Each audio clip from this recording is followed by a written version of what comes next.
साक्षी की आवाज़ चैनल में आपका स्वागत है दोस्तों। तो आज की कहानी का शीर्षक है जब बहू ने छोड़ा सड़क पर भीख मांगने, फिर पोते पोती ने लिया बदला। रमेश और माधुरी आज बहुत ज़्यादा खुश थे। और होते क्यों ना, आज बरसों बाद उनके बच्चे घर जो आ रहे थे।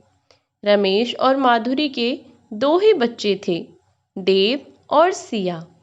दोनों पढ़ाई के चलते पिछले 4 साल से देश से बाहर गए हुए थे और अब अपनी पढ़ाई पूरी होने पर वापस आ रहे थे। उनके आने की खुशी में रमेश और माधुरी ने पूरे घर को दुल्हन की तरह सजा रखा था। उन्होंने देव और सिया को लेने के लिए ड्राइवर को भेज दिया और खुद घर पर उनका इंतज़ार कर रहे थे। और उधर ड्राइवर एयरपोर्ट पर देव और सिया को लेने पहुंचा। देव और सिया ड्राइवर को देखकर बहुत खुश हुए और काका काका कैसे हो आप काका कहकर उनसे अच्छे से मिले। सिया और देव बचपन से ही अपने माँ बाप से ज़्यादा गांव में दादी दादा के पास रहे थे और पैसे का बिल्कुल भी घमंड नहीं था, ना ही गरीब लोगों से नफरत और अमीरों से लगाव जैसा कुछ भी। अपनी माँ से बिल्कुल उलट। दरअसल माधुरी को पैसे का बहुत घमंड था। गरीबों को तो जैसे इंसान ही नहीं समझती थी। खैर, इन सब से बच्चों को अच्छा तो नहीं लगता था, पर करते भी क्या। आखिर माधुरी उनकी माँ जो थी, जिससे वो बहुत प्यार करते थे। पर उससे भी ज़्यादा अगर वो किसी से प्यार करते थे तो वो थे उनके दादी दादा, जो कि काफ़ी समय से बच्चों के विदेश जाने से पहले ही गांव से यहाँ शहर आ गए थे और अब शहर में उन्हीं के पास रहने लगे थे। बच्चे अपने मम्मी पापा और दादा दादी से मिलने को बहुत एक्साइटेड थे और अपने दादा दादी के लिए बहुत सारे गिफ्ट भी लिए थे। एयरपोर्ट से गाड़ी अभी घर के लिए जा ही रही थी कि सिग्नल के चलते बीच सड़क पर गाड़ी रुक गई और तभी उनकी गाड़ी का शीशा किसी ने खटखटाया, क्योंकि देव और सिया दोनों का चेहरा अंदर की तरफ था। आवाज के साथ ड्राइवर ने खिड़की खोली। देव अभी फोन में बिजी था, उसकी माँ का फोन था। खिड़की पर एक बूढ़ी औरत हाथ में कुछ पेन लिए थी। बाबूजी, 5 रुपए का एक पेन है, ले लीजिए। एक नज़र देखकर देव ने कहा, नहीं चाहिए अम्मा जी। उस बूढ़ी औरत ने फिर से कहा, बाबूजी ले लीजिए, बड़ी मेहरबानी होगी। मेरे पति की तबीयत ठीक नहीं है, 2 दिन से किसी ने एक पेन नहीं लिया और कुछ न खाने की वजह से उनकी तकलीफ और बढ़ गई है। आप ये पेन ले लेंगे तो बड़ी मेहरबानी होगी। देव की नज़र उस बूढ़ी औरत पर पड़ते ही उसकी आंखों में आंसू आ गए। वह तुरंत गाड़ी से बाहर निकलता हुआ बोला, दादी, आप यहाँ? आपने मुझे पहचाना नहीं? मैं देव, आपका देव। और ये। तभी उसने सिया को आवाज दी, सिया, देखो तो। सिया ने जैसे ही अपनी दादी को देखा वो खुशी से उनके गले लग गई। पर जैसे ही उसने ध्यान दिया कि दादी के हाथ में पेन, सड़क पर दादी को इस तरह से देखकर दोनों के मन में घबराहट होने लगी। उन्होंने कहा, दादी, आप यहाँ? और दादाजी, वो कहाँ हैं? दादी ने भी सिया को एक नज़र में पहचान लिया। देव को थोड़ी सी बियर्ड दाढ़ी की वजह से नहीं पहचाना। वह बच्चों को देखकर बहुत खुश हुई और उन्हें लेकर वहीं पास में फुटपाथ पर एक पेड़ के नीचे एक पिन्नी डाली हुई थी और उसी पर दादाजी एक फटी हुई चादर ओढ़कर लेटे हुए थे और ठंड से कांप रहे थे। उन्हें छुआ तो पता चला उन्हें बहुत तेज बुखार है। वह लगभग बेहोश थे। फिर भी देव के आवाज देने पर हल्की सी आंखें खोलीं और मुस्कुराकर प्यार से उसके गाल को थपथपाया। और बेसुध हो गए। देव और सिया अब और घबरा गए। फौरन ही अपने दादाजी और दादी माँ को लेकर हॉस्पिटल पहुंचे। डॉक्टर्स ने इलाज शुरू किया। थोड़ी देर बाद डॉक्टर ने बताया, चिंता की कोई बात नहीं है, अब वह ठीक हैं। इतना कहकर डॉक्टर चले गए। उधर दादी माँ भी बहुत ज्यादा परेशान और घबराई हुई थीं। वह बस रोए जा रही थीं। फिर सिया और देव उन्हें लेकर हॉस्पिटल की कैंटीन में गए और उन्हें आराम से बिठाकर खाना खिलाया और पूछा, दादी माँ, आप और दादाजी यहाँ कैसे? आप लोग तो घर थे ना? अब देव और सिया को दादी माँ ने सब कुछ बताया। उन्होंने कहा कि वह पिछले 6 महीने से इसी तरह अपना जीवन व्यतीत कर रहे हैं। दादी माँ ने कहा, बेटा, जब तुम दोनों पढ़ाई के लिए बाहर चले गए तो हम दोनों का भी मन नहीं लगता था। बस अपना समय इसी आस में बिता रहे थे कि तुम जल्दी ही वापस आओगे। तुम्हारी माँ की पार्टीज, देर रात घर आना, हम उसे बस यहीं कहते कि वक्त से घर आ जाया करो, तो वो उल्टा ही बोलती, कहती, इतनी परेशानी है मुझसे तो अपने घर चले जाओ, यहाँ क्यों पड़े रहते हो?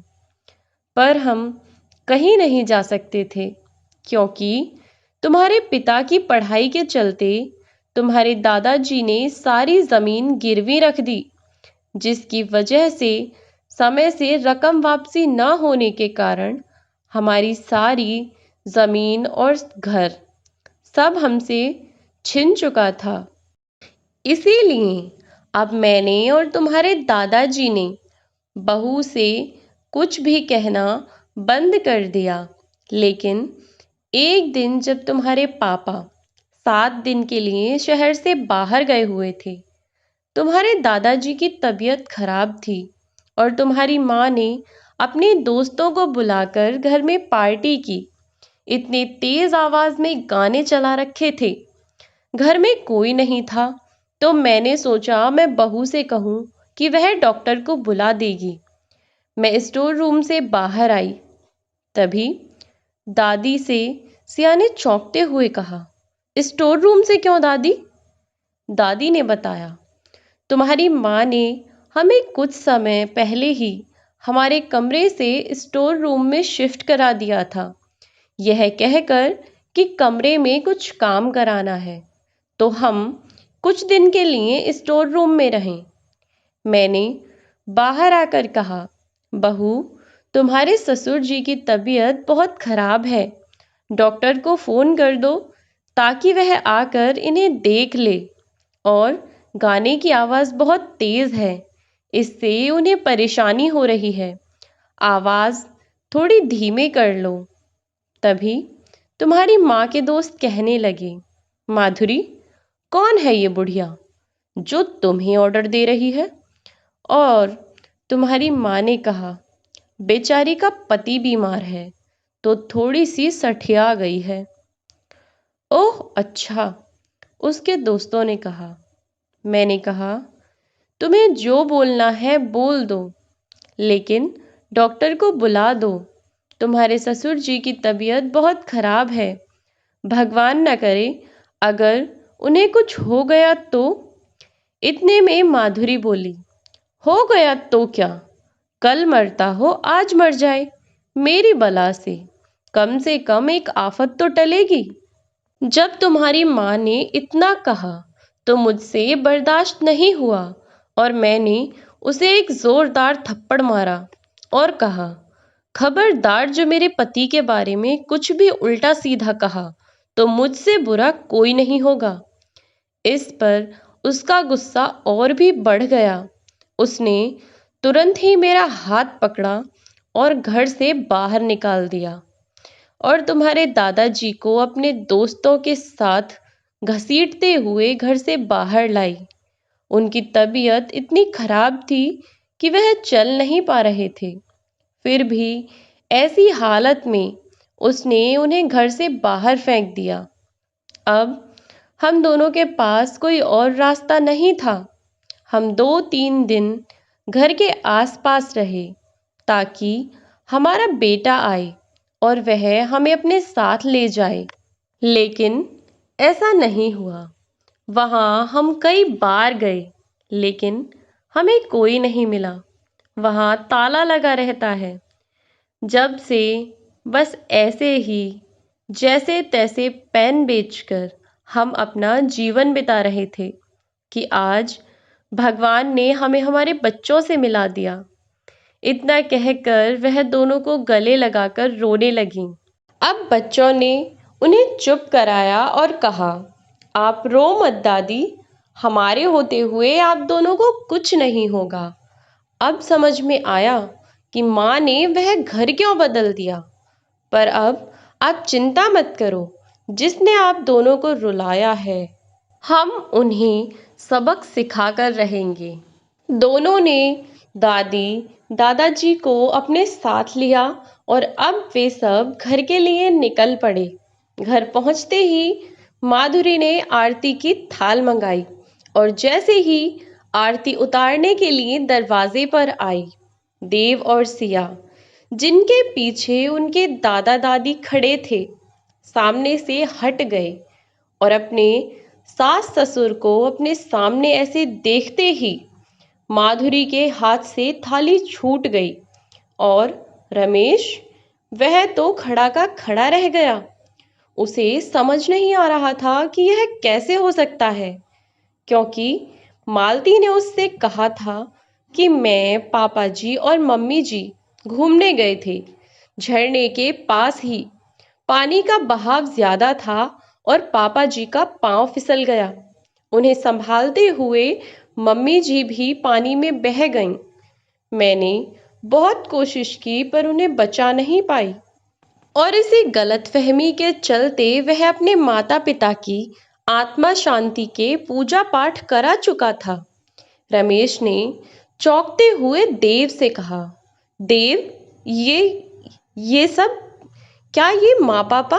बोलो ना देव। सिया, तुम बताओ, क्या सच में माँ पापा जिंदा हैं? आगे बढ़ते हुए शांति देवी जी ने रमेश के सिर पर हाथ रखा और कहा, हाँ बेटा, हम जिंदा हैं। देख, तेरे सामने हैं। रमेश अपने माँ बाप को जिंदा देखकर बहुत खुश था, लेकिन माधुरी, वह डर के मारे पसीना पसीना हो गई थी। उसे लगा अब मेरा सच सबके सामने आ जाएगा। और तभी सिया ने कहा, मम्मी, आप खुश नहीं हैं दादा दादी जी को यहाँ देखकर? इससे पहले वह कुछ बोलती, देव बोला, अरे नहीं, यह कैसे खुश हो सकती हैं? इन्हें तो गुस्सा आ रहा होगा। इनका प्लान जो चौपट हो गया। रमेश अभी तक अपने बच्चों की इन बातों का मतलब नहीं समझ पाया। उसने कहा, यह तुम दोनों अपनी माँ से किस तरह बात कर रहे हो? देव और सिया पहले से ही बहुत गुस्से में थे। उन्होंने कहा, यह तो आप अपनी पत्नी, जो कि बदकिस्मती से हमारी माँ है, उनसे पूछिए। रमेश शक भरी नजरों से माधुरी की तरफ देखने लगा। माधुरी रमेश से नजरें नहीं मिला पा रही थी। तभी देव ने आगे बढ़कर अपने पिता को सारी बात बता दी। सच्चाई का पता चलते ही रमेश का गुस्सा बर्दाश्त नहीं हुआ। उसने माधुरी को लगातार 2-3 तमाचे रसीद दिए और कहा, तुम्हारी हिम्मत भी कैसे हुई मेरे माँ पापा के साथ ऐसा बर्ताव करने की? अभी के अभी निकल जाओ मेरे घर से। मुझे तुम्हारे जैसी औरत अपने घर में नहीं चाहिए। तभी देव और सिया अंदर से एक टूटा हुआ कटोरा लेकर आए और कहा, इसे साथ लेकर जाना, इससे आपको मदद मिलेगी। इसे सड़क पर रखकर साइड में बैठ जाना, किसी से कुछ कहना नहीं पड़ेगा और खाने के लायक तो मिल ही जाएगा। अपने बच्चों के मुंह से अपने लिए ऐसे शब्द सुनकर माधुरी की तो पैरों तले जमीन खिसक गई। वह अपने बच्चों की तरफ आंसू भरी नजरों से देखती रही। तभी सिया ने कहा, क्या देख रही हैं आप? यह कि हम आपके साथ ऐसा बर्ताव कैसे कर सकते हैं? बिल्कुल वैसे ही जैसे आपने दादी जी और दादाजी के साथ किया। उन्हें दर दर की ठोकर खाने छोड़ दिया।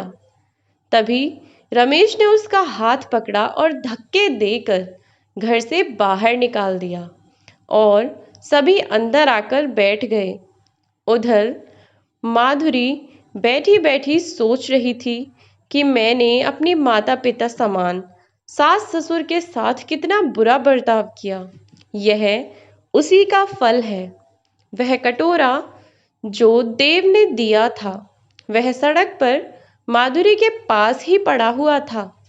आने जाने वाले कुछ लोगों ने उसमें कुछ सिक्के डाल दिए। पूरा दिन निकल गया लेकिन माधुरी ने वह सिक्के नहीं उठाए। रात होते होते अब उसे भूख लगने लगी क्योंकि उसने एक दिन पहले से अपने बच्चों के आने की खुशी में कुछ नहीं खाया था। अब भूख के मारे वह तड़पने लगी और मजबूरी में उसने उसी कटोरे में से कुछ पैसे उठाए और सड़क पर ठेला लगाने वाले से उसने कुछ खाने को लिया। सड़क पर बैठकर वह पागलों की तरह खाने पर टूट पड़ी। देव और सिया दादी को लेकर बाहर आए। उसकी दादी ने जब अपनी बहू को ऐसी हालत में देखा तो वह तुरंत माधुरी के पास आकर बोली, छोड़ बेटा, ये सब तेरे लिए नहीं है। चल वापस अपने घर चल।